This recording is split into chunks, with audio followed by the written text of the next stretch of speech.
Queridos, hoje nós estamos continuando a nossa série de mensagens, O Segredo da Felicidade. Semana passada nós iniciamos essa série, eu espero que você tenha assistido a palavra. Se você não assistiu, está lá no YouTube, volta lá e assiste a parte 1. E hoje nós queremos continuar essa série que tem, assim, enchido meu coração de alegria por poder compartilhar com você.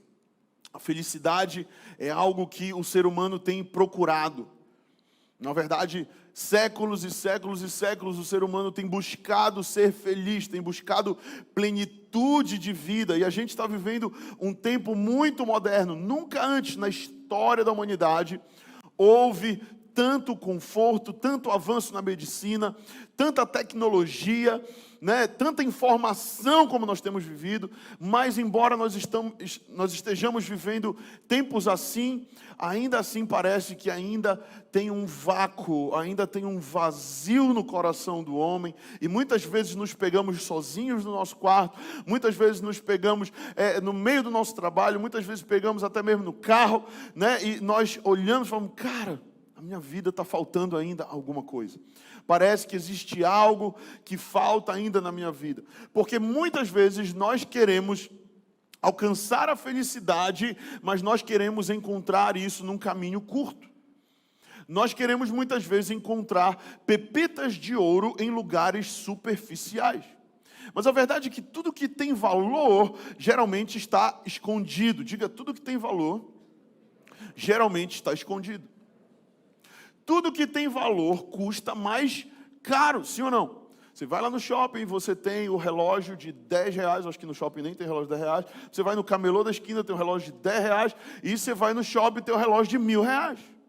Né? O relógio de R$1.000, ele tem um valor maior, por quê? Porque aí você vai lá e o vendedor vai te falar, olha, esse relógio foi produzido na Suíça, tem a máquina tal, e a bateria não sei o quê, ele é automático, e lá. E o relógio lá do camelô, ele veio da China, made in China, e você vai usar ele uma semana, e ele já levou o farelo. Né? Por quê? Porque tudo que tem valor vai custar mais caro, mas nós queremos ser felizes, muitas vezes pagando barato.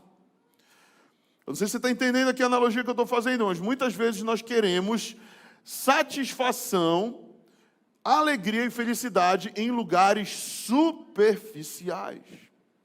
Na verdade, é da natureza do homem procurar o que é mais fácil. É da nossa natureza procurar o que é mais confortável. Muitas vezes nós vamos programar o GPS, e aí o GPS tem a opção, você pode escolher o caminho mais rápido, ou você pode escolher o caminho mais seguro. Muitas vezes a gente escolhe o mais rápido. Mesmo que a gente vá passar por lugares mais perigosos, a gente quer, muitas vezes, pegar atalhos na nossa vida. Eu não sei quantos aqui colocam, geralmente, alarme para acordar. Quem bota alarme para acordar de manhã? Né? Você vai botar o seu alarme lá e você vai colocar o alarme no limite, exatamente no tempo que você precisa para levantar, escovar dente, tomar banho, tomar café, se arrumar e sair. Muito raramente a gente coloca um tempo de folga no nosso alarme. Né? A gente, na verdade, coloca um tempo de folga só para dar lá o soneca. Aí dá uma soneca, 2 sonecas, 3 sonecas, e quando já está no limite da soneca, aí sai correndo para se arrumar rápido. Né? E muitas vezes nós queremos encontrar alegria e satisfação em lugares superficiais. Mas a verdade é que a luz e o calor, esses elementos são produtos da resistência. Diga comigo, resistência. E a resistência é o que libera as forças da vida. Eu lembro quando eu era garoto, o meu avô, ele trouxe de viagem uma locomotiva de brinquedo. Só que era uma locomotiva que você, de fato, colocava água nela. Ela tinha uma caldeira e botava água lá. E a gente botava uma seringa, era uma locomotivazinha pequena. E a gente colocava água. E aí depois a gente acendia a caldeira dela. E ela ia esquentando, e quanto mais a água ia esquentando, mais ia gerando pressão naquela caldeira, ao ponto de que quando a gente apertava, ela conseguia andar. E o que fazia que aquela locomotiva avançasse era justamente a pressão que estava acontecendo ali naquela caldeira. Muitas vezes nós queremos avançar na nossa vida, mas nós queremos avançar num lugar onde não tem pressão, onde não tem fogo. Eu quero te falar, se você quer em 2022 avançar na sua vida, então não fuja dos lugares de pressão. Diga para a pessoa que está do seu lado, não fuja dos lugares de pressão, porque são eles que vão te projetar para frente. Amém, igreja? E nas bem-aventuranças, nós temos uma verdadeira mina de ouro espiritual. Nós temos algo de muito valor, que infelizmente muitas pessoas não dão tanta importância. Muitas pessoas preferem procurar uma religiosidade oca, reuniões, muitas vezes, onde tem muita performance, pouca realidade. Reuniões, muitas vezes, que tem muito ritual e pouca transformação de vida. E muitas vezes estamos cegos nesses lugares, nessas reuniões. As pessoas buscam em muitos caminhos serem felizes, mas eu quero te dizer que se Deus tivesse um outro caminho, uma outra forma de nos salvar e de nos dar felicidade, você acha que Ele daria o seu único filho para morrer numa cruz? Você acha que se Deus tivesse a oportunidade de te dar salvação e te dar uma vida plena, de outra forma que não fosse o seu próprio filho morrendo numa cruz, você acha que Ele não ia pegar essa oportunidade? Mas se Deus deu o seu único filho Jesus para morrer numa cruz, é porque era a única forma que eu e você podemos ser salvos e podemos de fato encontrar uma vida abundante. Diga para a pessoa que está do seu lado, não há outra forma. E talvez você está buscando em viagens, talvez você está buscando em restaurantes caros, talvez você está buscando no último lançamento da moda, talvez está buscando em crescer o teu Instagram para você ficar famoso, famosa, que essa é a grande empolgação dos nossos dias, é ficar famoso na internet. Talvez você está buscando para a sua vida completude em muitos lugares, mas o Senhor te trouxe aqui para te falar, meu irmão, minha irmã, se tivesse uma outra forma, Deus teria falado, filho, filha, deixa eu te falar, o dia que você tiver 10 mil seguidores no Instagram, você vai ser feliz. Né? E aí ele ia estar lá em João 10:10. O ladrão veio para roubar, matar e destruir. Mas eu vim para que vocês tenham 10 mil seguidores no Instagram. É isso que ia estar lá em João 10:10. Mas é isso que está em João 10:10? Não é. A Bíblia diz em João 10:10, o ladrão vem somente para roubar, matar e destruir. Mas eu vim para que tenham vida e vida em abundância. Qual é o caminho da abundância? Qual é o caminho da felicidade? Eu vim. É Jesus. Amém? O caminho para a felicidade é Cristo. O caminho para uma vida de propósito é Cristo. O caminho para uma vida de plenitude e propósito é Cristo. Ele disse, eu sou o caminho, a verdade e a vida. E ninguém vem ao Pai se não for por mim. Amém, igreja? Quem está comigo? Aleluia. Ninguém vem ao Pai se não for por mim. Ele não disse, olha, eu tenho um caminho legal para você. Se você se estudar muito, passar no vestibular, e você fizer pós-graduação, e você tiver um salário de 20 mil reais por mês, você vai ser feliz. Não é isso que ele fala. Ele fala, eu sou o caminho, a verdade e a vida. E ninguém vem ao Pai senão por mim. Gente, tudo isso que eu citei não é errado. Tudo isso que eu citei, ok, se você tem propósito, se você tem, mas cuidado para você não pegar a ferramenta e colocar a ferramenta no lugar do propósito. Faz sentido isso? Tem gente que está pegando a ferramenta que Deus deu e está usando como propósito. A ferramenta é ferramenta. Diga comigo, ferramenta é ferramenta. Propósito é propósito. Às vezes a gente torna a ferramenta o propósito. Se a gente torna a ferramenta o propósito, a gente se torna infeliz. Mas se a gente pega a ferramenta que Deus deu, a gente trabalha nela em prol do propósito, então nós nos tornamos felizes. Faz sentido isso? E eu queria hoje entrar com vocês aqui nas outras duas bem-aventuranças que o Senhor falou em Mateus 5. Então, abra sua Bíblia em Mateus capítulo 5. Eu comecei no 12, né, gente? Nossa. Vamos lá. Mateus capítulo 5, versículos 5 e 6 nós vamos ler hoje. Abra aí a tua Bíblia, se você tem Bíblia no celular. Bota no modo avião teu celular, aproveita, porque se o WhatsApp apitar aí, tu vai sair da Bíblia, tu vai querer ler a tua mensagem, então bota logo no modo avião, para ele nem te perturbar. E abre aí o teu aplicativo da Bíblia e marca. marca, anote, comece a fazer isso. Comece a anotar as palavras que Deus libera para você. Para lá na frente você, teve um dia que o pastor Vitor falou uma palavra, teve um dia que Deus liberou uma palavra através dele, tocou meu coração. Que dia foi esse? Aí você vai lá no seu bloco de notas e encontra. Mateus capítulo 5, verso 5, Jesus dá mais uma chave, mais um segredo para a felicidade. E ele diz, bem-aventurados os mansos, diga comigo, mansos, porque herdarão a terra. Vamos ler junto? Eu vou ler e você repete, tá bom? Melhor assim, bem-aventurados os mansos, porque herdarão a terra. Amém. Então, a primeira coisa que eu quero que você entenda hoje é a felicidade pela mansidão. Eu não sei se alguém, alguma vez aqui já pensou, se eu for manso, eu vou ser feliz. Fecha tua Bíblia aí e olha para cá. Se eu for manso, então eu vou ser feliz. Alguém já pensou isso? Difícil, muito difícil. A gente pensa muitas coisas para ser feliz, mas ser manso.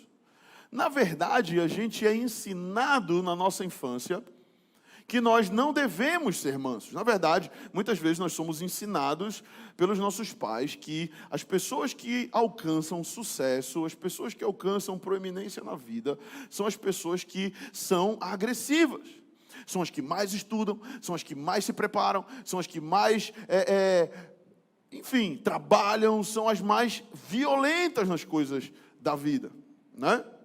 Muitas vezes ensinamos para os nossos filhos, na verdade, que os mansos não se dão bem na vida. Essa é a cultura do mundo, é assim que o mundo se move. Ou você é o melhor, ou você fica para trás. Ou você se esforça muito, ou você fica para trás. Eu não estou dizendo que você não deve se esforçar. Mas o que eu quero te dar aqui, uma chave, é que Jesus está dizendo que os mansos são felizes. E muitas vezes nós somos ensinados que nós precisamos ser violentos para ser felizes. Nós precisamos ser competitivos para ser felizes. Eu me lembro que uma vez, meu pai me contou que lá na casa dele, ele foi criado com 4 homens e uma mulher. Né? Os meus avós tiveram 4 homens e uma mulher, 5 filhos no total. E o meu pai falava que o meu avô dizia, olha, quem for para a rua e apanhar, quando voltar, vai apanhar de novo. Alguém já ouviu isso aqui? Talvez você não ouviu, mas o seu pai ouviu. Essa era a lei da rua. Se você apanha na rua, você apanha em casa de novo. O que você está ensinando? Cara, lá na rua, se alguém brincar com você, se alguém fizer um com a tua cara, então dá 2 jab e um foguete, né? Gospel na cara dele. E aí, a gente é ensinado muitas vezes a lei do olho por olho, dente por dente. E muitas vezes a gente cresce com isso incutido no nosso coração. Então a gente é rápido em dar respostas, a gente é rápido em dar trocos, a gente é rápido em se vingar, a gente é rápido em pagar o mal com o mal. Enquanto que Jesus está dizendo que bem-aventurados são os mansos.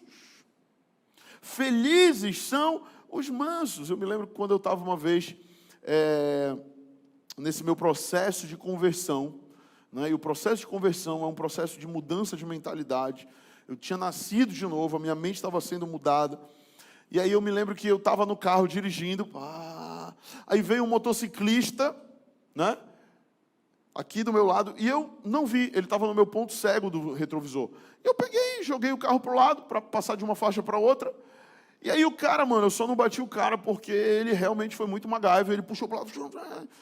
E aí, ele encostou do lado do meu carro, e aí ele começou a esbravejar e gritar, e falou uns 50 palavras, seu isso, seu aquilo, seu filho daquilo outro, lá. E aí na hora eu olhei, e o meu ímpeto carnal, a minha vontade era baixar o vidro e falar logo uns 50 palavrões para ele também. E na hora veio um monte de malícia na nossa mente, na hora que a gente está enfesado. Né? E aí veio, joga o carro em cima dele. Não, isso é muito arriscado, ele pode morrer, é um problema muito sério para a tua vida. Isso tu pensa em milésimos de segundo. Eu vou fechar ele lá na frente e vou derrubar ele dessa moto e a gente vai para o soco.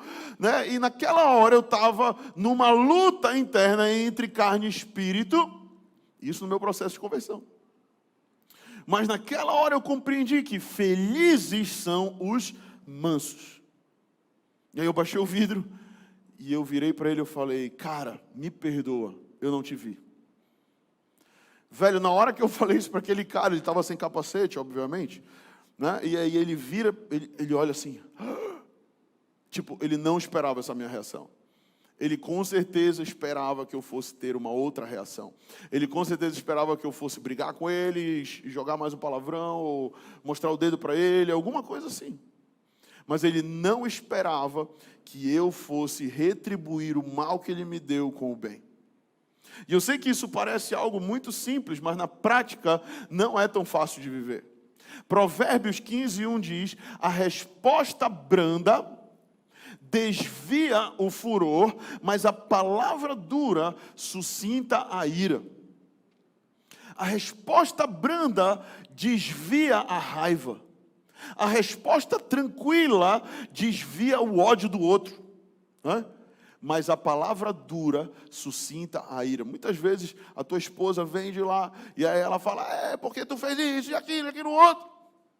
E aí tu vira, e aí tu tem duas opções de falar, mas tu também fez isso e aquilo outro, e lá. E ele começa a Terceira Guerra Mundial, sim ou não? Ou ela pode vir gritando, e você pode falar, me perdoa, eu não vi. Ou então, eu não sabia que era para fazer isso. Ou então, sei lá, você podia ser brando. Diga para a pessoa que está do seu lado, o Senhor está te falando hoje, que se você for manso, você vai ser mais feliz. E eu pergunto para os casados, você quer ser feliz ou você quer ter razão? Eu quero ser feliz. Muitas discussões com a Maíra, eu falei, bandeira branca, eu quero ser feliz. Tu já ganhou essa. Eu sabia que eu estava certo. Eu sabia que eu estava fazendo... Mas eu prefiro perder e ser feliz do que ganhar e perder para o meu casamento. E muitas vezes isso acontece em vários âmbitos, acontece no nosso casamento, às vezes acontece com um amigo, às vezes acontece também no nosso trabalho, acontece em vários âmbitos. Diga para a pessoa que está do seu lado, muitas vezes é melhor perder para ganhar. Faz sentido? Então a resposta branda desvia o furor, mas a palavra dura suscita a ira. A verdade é que quando nós somos mansos com as pessoas, em um momento de ira, nós geramos também mansidão no coração delas. Mas para isso nós precisamos entender que a mansidão, diga comigo, a mansidão é um fruto do novo nascimento. Muitas pessoas pensam, então quer dizer que a pessoa que tem a personalidade mais tranquila, né? Aquele que é fleumático, ele vai ser mais feliz do que aquele que é sanguíneo. Quem já ouviu falar dos tipos de personalidade? Levanta a mão. Quem já ouviu falar? Senão depois você pesquisa na internet. E tem até muitos testes, você descobre o seu tipo de personalidade. Mas talvez algumas pessoas pensem no âmbito natural, né? O fulano ele é sanguíneo, então ele não vai ser feliz. Porque Jesus disse que os mansos é quem são felizes. E o sanguíneo geralmente é mais espoletado, né? O sanguíneo geralmente ele vai mais para cima das coisas, ele resolve, ele fala e tal.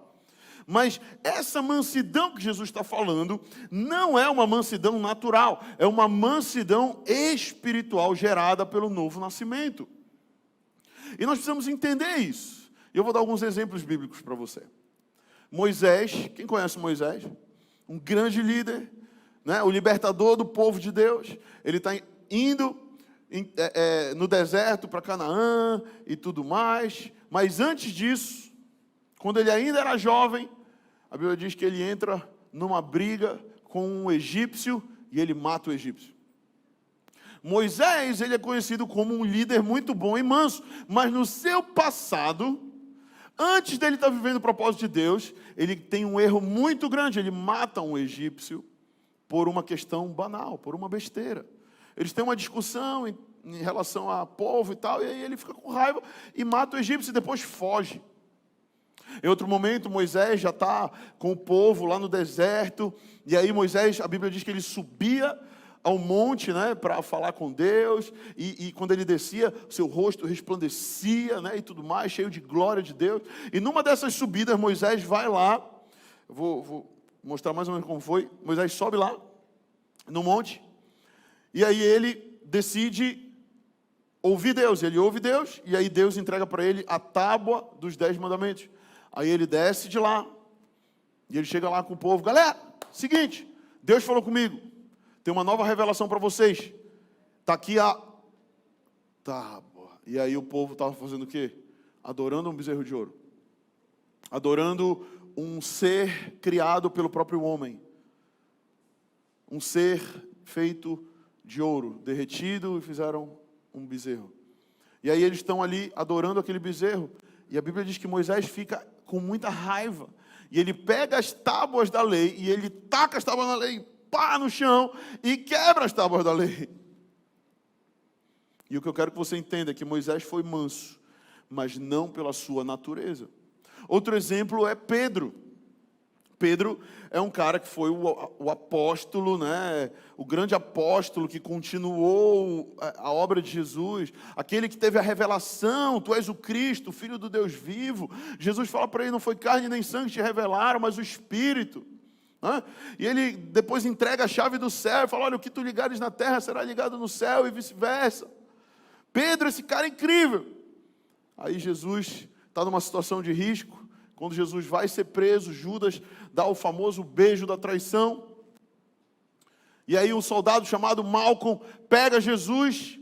Quando o soldado pega Jesus, Pedro fala: não, o meu mestre não. Isso já é minha ideia, não é a Bíblia. E aí ele pega a espada de Malcom e ele vai e dá-lhe com a espada, logicamente, na cabeça de Malcom. Ele esquiva, eu imagino, e pega a sua orelha. E aí a orelha de Malcom cai no chão. Só que o que é mais louco é que Jesus fala: Pedro, não é assim. Aí ele vai, pega a orelha de Malcom e cola. Recebe a orelha nova agora em nome de Jesus.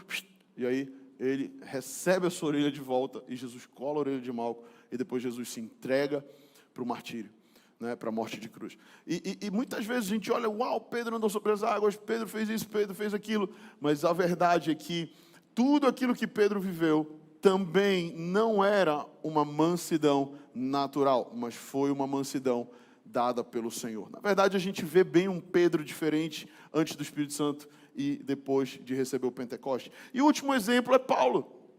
Paulo era um perseguidor de cristãos. Ele participa do martírio de Estevão em Atos capítulo 7.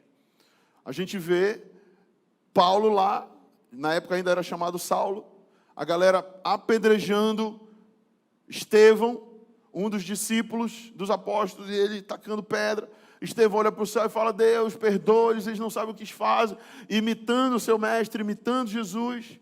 E enquanto ele está morrendo, a Bíblia diz que os judeus eles tinham o costume de rasgar as suas vestes quando estavam irados, e eles rasgavam as suas vestes e jogavam aos pés de um jovem chamado Saulo. E Saulo era esse cara que estava lá como mandante do crime, né? Mandante ali do apedrejamento. Ele estava só: isso, pode, bicuda mais ali a costela dele, bicuda lá, isso, agora pisa nele aí. Não, ainda está vivo, taca mais pedra. Esse mesmo Saulo que perseguia cristãos, que era um assassino, ao se converter a Jesus, se torna um grande apóstolo, e é ele que vai escrever a carta aos Gálatas no capítulo 5, e ele vai dizer: mas o fruto do Espírito é a longanimidade, benignidade e mansidão. Diga comigo: a mansidão é um fruto do Espírito. Diga para a pessoa que está do seu lado: se você for cheio do Espírito, você vai ser manso. Pastor, eu não consigo segurar o meu ímpeto. Às vezes eu fico numa ira no meu carro quando eu estou dirigindo, que eu quero derrubar todo mundo. E eu chamo palavrão e está tudo fechado, ninguém ouve, mas eu chamo. Seja cheio do Espírito Santo e você vai ser manso. A pergunta é: quem é que está mais forte, você, a sua carne ou o seu espírito?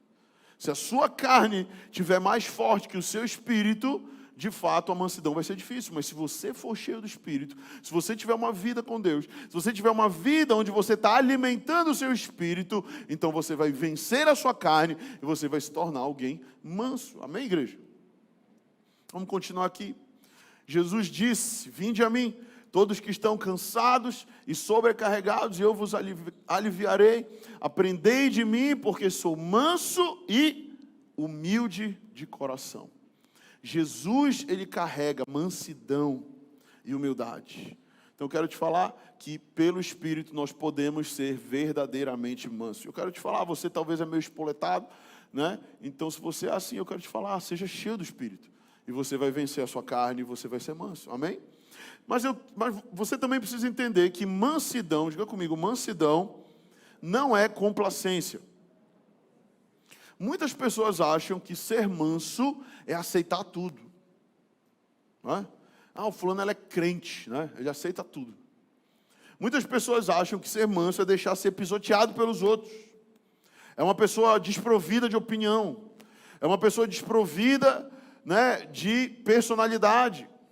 Mas a mansidão é diferente da complacência. A mansidão tem muito mais a ver com a minha reação no momento de crise.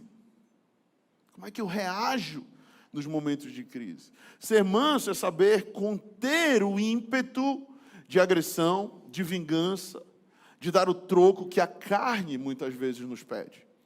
Tem pessoas que acham que ser manso é ser complacente. Mas eu quero te falar que não é. Na verdade, nós nunca vemos Jesus dizendo, eu acho que, né? Ou a gente não vê Jesus dizendo, será que a gente pode fazer isso? Ou será que por aí? Não, a gente vê um Jesus ao mesmo tempo manso, mas ao mesmo tempo cheio de autoridade. A gente vê um Jesus que é manso e humilde de coração, mas que é firme no que ele acredita. É firme nas suas palavras, é firme na clareza que ele tem do que Deus pediu para ele fazer. E na verdade ele diz, olha, eu não faço o que eu acho, eu faço o que eu vejo o meu pai fazer. Eu faço o que eu vejo ou ouço o meu pai dizer eu fazer. Então Jesus, ao mesmo tempo que ele é manso e humilde, mas ele também é cheio de autoridade. Tanto é que em determinado momento a gente vê lá em João, no capítulo 15, versículo 17, a gente vê dizendo assim, tendo feito um azorrague de cordas, que é um tipo de chicote, tá? Expulsou todos do templo, bem como as ovelhas e também os bois. E derramou pelo chão o dinheiro dos cambistas, virou as mesas e disse aos que vendiam pombas, tirem daqui estas coisas, não façais da casa de meu pai casa de negócios. Não façais da casa de meu pai casa de negócios. E então os discípulos dele se lembram que está escrito, né? O zelo da tua casa me consumirá. Jesus naquele momento ele está tendo ali um rompante de ira? Eu acredito que não. Eu acredito que Jesus ele foi uma vez lá no templo, olhou, viu que estavam fazendo um circo da igreja, estavam fazendo um banco de negócios da igreja, e isso se perpetua até os dias de hoje, e ele olha lá, e ele fala, cara, isso está errado, e ele vai embora, ele deve muito provavelmente, isso não é a Bíblia que diz, isso é a imaginação do pastor Vitor, ele deve ter chamado lá os sacerdotes, olha, isso aqui está errado, mudem isso aí, e aí os caras não mudaram, aí ele volta outra semana, olha, isso aqui, vocês precisam mudar. E os caras não mudam. E aí ele volta umas 3 vezes. E quando ele vê que ninguém vai mudar nada, ele fala, eu vou ter que tomar providência. Ele vai lá e ele sai derrubando tudo. E ele tinha autoridade para fazer isso. Primeiro porque ele é filho de Deus. Segundo porque ele era rabi. Rabi é um mestre. Amém, igreja? Então o que eu quero que você entenda aqui é que você precisa ser, assim como eu, alguém manso. Mas nós não devemos ser alguém complacente. Nós precisamos ser firmes naquilo que nós acreditamos. Nós precisamos ser firmes naquilo que Jesus disse que é a verdade. E se o mundo está indo para o outro lado, o problema é do mundo. Eu vou para onde Jesus está me dizendo para ir. Amém? Só que muitas pessoas, pela sua ausência de identidade, querem se sentir aceitas. E por isso, sempre falam, tudo legal que você está fazendo. Ah, parabéns, você está legal. Mesmo a pessoa estando errado, mesmo a pessoa estando fazendo algo totalmente de encontro à palavra de Deus, ela está, não tem problema. Já ouviu a geração do não tem problema? Não tem problema, está tudo bem. Não, está tudo bem, por quê? Porque é uma geração que não quer conflito. É uma geração que não quer entrar em nenhum tipo de discussão, quer ser sempre o cara legal. Diga para a pessoa que está do seu lado, Deus não te chamou para ser mais um cara legal. Eu quero te falar, Deus não te chamou para ser politicamente correto.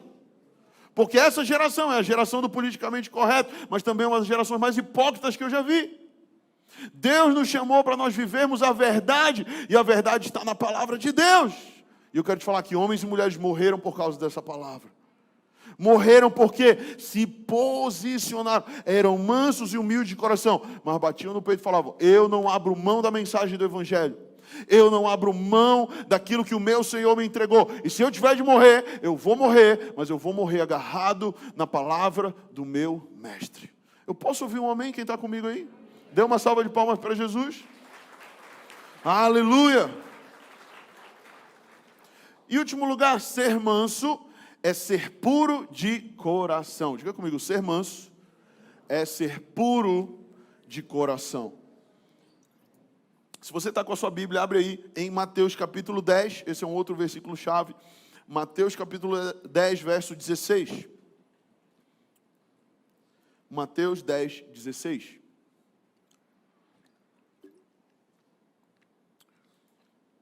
Eis, acharam, gente? Eis que eu vos envio como ovelhas para o meio de lobos. Sede, portanto, prudentes como as serpentes e simples como as pombas. Diga comigo, prudentes como as serpentes e simples como as pombas. Eu fui estudar um pouquinho mais o original da palavra prudentes aqui de Mateus 10. E a palavra original é fonimos, que significa inteligente. Diga comigo, inteligente, sábios. Então o que Jesus está dizendo para os seus discípulos? Olha, eu envio vocês como ovelhas para o meio de lobos. Mas quando vocês forem, sejam sábios, sejam inteligentes. Não é porque tu é ovelha que tu vai, me mata logo. Não é? Ah, eu sou ovelha, me leva. Não é assim. Sejam inteligentes, sejam sábios. Saibam se defender, saibam se virar, saibam se organizar. É isso que Jesus está dizendo. Mas sejam simples como as pombas. E a palavra original para simples aqui é akeraios, ou akerraios, que significa puro, sem maldade, livre de malícia, inocente. Ao mesmo tempo que eu preciso ser livre de malícia, que eu preciso ser puro, eu também preciso ser sábio, eu também preciso ser esperto. Faz sentido? E isso é viver uma vida cristã de verdade, cheio de mansidão, mas cheio de sabedoria de Deus. E eu creio que hoje o Senhor está gerando em você essa mansidão. Eu creio que hoje o Senhor está gerando em nós, e toda a ira, todo o ódio está sendo lançado fora. Muitas vezes a nossa ira ela é gerada por feridas na nossa alma. Às vezes nós agimos e nós nem sabemos por que nós fizemos aquilo. Às vezes temos rompantes, logo depois já estamos, me perdoa, eu não devia ter falado isso, por que eu falei isso? Mas o Senhor hoje quer liberar sobre você uma unção de mansidão. Mansidão. Mas também uma unção de sabedoria do céu. Porque, queridos, os dias estão maus. Os dias parece que estão cada vez mais se afunilando para os cristãos. Hoje há uma guerra que não é declarada, mas há uma guerra no mundo espiritual, ideológica. E muitas ideologias estão se levantando claramente contra o Evangelho, porque o que nós cremos não aplaude o que eles fazem. E quando alguém não aplaude o que eles fazem, eles pregam igualdade, mas eles mesmos não aceitam que nós somos diferentes, ou que nós cremos diferente. Na verdade é uma grande hipocrisia. E eu creio que o Senhor está equipando a sua igreja. Eu creio que o Senhor te trouxe hoje aqui para te dar clareza desses tempos, para que nós possamos nos posicionar com sabedoria, sem ferir ninguém, sem magoar ninguém, trazendo o amor do reino, o amor do Senhor, mas com firmeza e com verdade. Jesus nunca deixou de falar a verdade, mesmo que a verdade não agradasse o outro. Eu aprendi que nós podemos dizer tudo se nós soubermos como falar. Você pode falar tudo para uma pessoa se você tiver sabedoria, se você tiver graça para falar. E a verdade é sempre o melhor caminho. Se você está numa enrascada e você não sabe o que dizer, diga a verdade com sabedoria. Portanto, Jesus está nos dizendo que se nós formos mansos, seremos felizes. Quantos querem ser felizes? Para de brigar por besteira. Para de discutir por qualquer coisa. Que a tua oração hoje seja: Senhor, me ajuda a vencer a ira. Me ajuda a vencer os rompantes de raiva. Senhor, cura a minha alma da orfandade, da ausência de identidade. Me fala quem eu sou de verdade. E em último lugar, a felicidade pela fome e sede. Diga comigo: a felicidade pela fome e sede. O versículo 6 de Mateus 5 diz: bem-aventurados os que têm fome e sede de justiça, porque serão fartos. Você já viu alguém que está passando fome feliz? Geralmente aquelas fotos das crianças na África. Quem já viu aquelas fotos? A criança só costela, rosto todo, né, só osso. Quem já viu? São semblantes bastante tristes. Eu mesmo, quando estou com fome, fico um pouco chateado, né? Fome e sono são duas coisas que não queira me encontrar quando eu estou assim. Quem aqui também fica um pouco exaltado quando está com fome? Alguns falaram a verdade, o resto mentiu, porque todo mundo fica meio estressado com fome. Então você nunca passou fome, está sempre com biscoito na bolsa, né? Está ficando, opa, um bono aqui, Kit Kat, pá. Né, Lari? Minha tecladista aí. Gosta do açaí, né? Amém. Mas a verdade é que a fome, queridos, é um sinal de saúde. Diga comigo: a fome é um sinal de saúde. Morto não tem fome. Quem está doente fica sem apetite. Quem teve essa última virose aí? Muitas pessoas pegaram essa virose. Eu tive no Natal. Pô, justo no Natal. Falei: Deus, pô, justo no Natal. Fui querer comer o meu peru de Natal com fio d'ovos, presunto, aquele negócio todo. Não podia. Na verdade podia, mas não tinha sabor. Estava sem apetite. Porque estava doente. A verdade, querido, é que a fome é um sinal de vida. A fome é um sinal de saúde. E quantas pessoas eu vejo que perderam a fome por Deus? Perderam a fome por Deus porque estão adoecidas pelo pecado. Perderam a fome por Deus porque estão adoecidas, ludibriadas pelo curso desse mundo. Mas eu creio que o Senhor está enchendo você nesses dias de fome espiritual, de sede pelas coisas de Deus.